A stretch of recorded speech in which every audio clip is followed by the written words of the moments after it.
अस्सलाम वालेकुम दोस्तों, अॼु असां तव्हांखे ॿुधाईंदासीं BA community colleges and schools में जेके नयूं जॉब अपॉर्चुनिटीज़ आयूं आहिनि उन्हनि जे बारे में।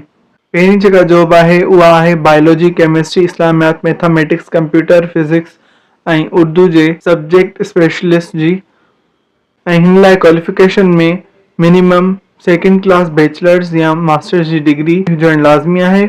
ॿी जेका जॉब आहे उहा आहे science, social study, English, mathematics ऐं उर्दू EST जी। हिन लाइ क्वालिफिकेशन में मिनिमम सेकेंड क्लास बैचलर्स या मास्टर्स जी डिग्री हुजणु लाज़मी आहे। टी जेका जॉब आहे उहा आहे ECE टीचर फीमेल लाइ।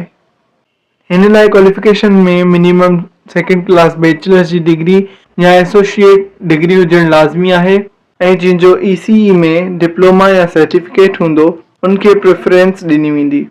ऐं हिन खां अलावा ॿियूं इलाही सारियूं जॉब्स आहिनि जंहिंमें अप्लाई करण लाइ तव्हां हिन जी वेबसाइट apply.sts.net.pk ते वञी अप्लाई करे था सघो। ऐं हिन में अप्लाई करण जी आख़िरी तारीख़ 1 नवंबर 2024 आहे।